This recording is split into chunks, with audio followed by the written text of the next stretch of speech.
ಎಲ್ರಿಗೂ ನಮಸ್ಕಾರ. ವೇದಿಕೆ ಮೇಲೆ ಆಸೀನರಾಗಿರುವ ಎಲ್ಲ ಗಣ್ಯರಿಗೆ ನನ್ನ ನಮಸ್ಕಾರಗಳು. ಹಾಗೂ ನನ್ನ ಎಲ್ಲ ಪತ್ರಕರ್ತ ಮಿತ್ರರು, ಎಲ್ಲ ಸ್ನೇಹಿತರಿಗೂ ನಾನು ನಮಸ್ಕಾರಗಳನ್ನು ತಿಳಿಸ್ತೇನೆ. ಇವತ್ತಿನ ಈ ರಾಜ್ಯ ಮಟ್ಟದ ಕಾರ್ಯಕ್ರಮಕ್ಕೆ ನಮ್ಮ ಅಧ್ಯಕ್ಷರಾದಂತಹ ಶ್ರೀಮತಿ ಜಿ.ವೈ. ಪದ್ಮಜ ಮೇಡಮ್ ಅವರು ನನ್ನ ಕರೆದಾಗ ನನಗೆ ತುಂಬ ಖುಷಿ ಆಯಿತು. ಇಂಥ ಒಂದು ಪ್ರಮುಖ ವೇದಿಕೆಯಲ್ಲಿ ನನಗೆ ಒಂದು ಅವಕಾಶ ಕೊಟ್ಟು ಈ ಅಂತಾರಾಷ್ಟ್ರೀಯ ಮಹಿಳಾ ದಿನಾಚರಣೆಯ ಪ್ರಯುಕ್ತ ನನಗೆ ಸನ್ಮಾನ ಸಮಾರಂಭ ಮಾಡಿ ನನ್ನನ್ನು ಗೌರವಿಸ್ತಾರೆ. ನಾನು ಅವರಿಗೆ ಆಭಾರಿಯಾಗಿದ್ದೇನೆ. ಧನ್ಯವಾದಗಳು ಮೇಡಮ್.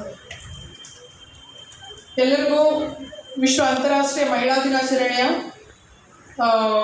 ಅಭಿನಂದನೆಗಳು. ಆ್ಯಕ್ಚುಲಿ ನಾನು ಜಾಸ್ತಿ ಮಾತಾಡೋಕ್ಕೆ ಹೋಗಲ್ಲ. ನಮ್ಮ ನಗರಾಭಿವೃದ್ಧಿ ಇಲಾಖೆಯ ಪೌರಸೇವಾ ವೃಂದದ ಅಧಿಕಾರಿ ನೌಕರರ ಸಂಘದ ರಾಜ್ಯಾಧ್ಯಕ್ಷರಾಗಿ ಆಯ್ಕೆಯಾಗಿ ಪ್ರಪ್ರಥಮ ಹೆಣ್ಮಗಳು ಅಂದರೆ ಮಹಿಳಾ ರಾಜ್ಯಾಧ್ಯಕ್ಷೆಗೆ ಆಯ್ಕೆಯಾಗಿದ್ದೇನೆ. ಸೊ ನಮ್ಮ ಸುದೀರ್ಘ ಇತಿಹಾಸದಲ್ಲಿ ಅಂದರೆ ಸಂಘದ ಇತಿಹಾಸದಲ್ಲಿ ಎಲ್ಲ ಪುರುಷರೇ ಇಷ್ಟು ದಿನ ಆಯ್ಕೆಯಾಗಿ ಬರ್ತಾಯಿದ್ರು. ಬಟ್ ಈ ಸಲ ನನ್ನನ್ನು ಆಯ್ಕೆ ಮಾಡಿದ್ದಾರೆ. ನಾನು ಅವ್ರಿಗೆಲ್ಲ ಹೃತ್ಪೂರ್ವಕ ಧನ್ಯವಾದಗಳನ್ನ ಹೇಳ್ತೇನೆ ಈ ವೇದಿಕೆ ಮುಖಾಂತರ. ಸೊ ಏನು ಪತ್ರಕರ್ತರು ಇದ್ದಾರೆ, ಇವರು ನಮ್ಮ ಸಮಾಜದ ಶಕ್ತಿ.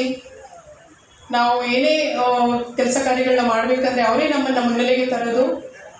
ಸೊ ಸರ್ಕಾರ ಜೊತೆ ಒಡನಾಟದಲ್ಲಿ ಅವರು ತುಂಬ ಪ್ರಮುಖ ಪಾತ್ರ ವಹಿಸ್ತಾರೆ. ಅವ್ರಿಗೆಲ್ಲ ನಾನು ಇಷ್ಟು ಸಮಾರಂಭದಲ್ಲಿ ಶುಭ ಹಾರೈಕೆನ ಹೇಳ್ತಾ ನನ್ನ ಎರಡು ಮಾತನ್ನು ಮುಗಿಸ್ತೇನೆ. Thank you.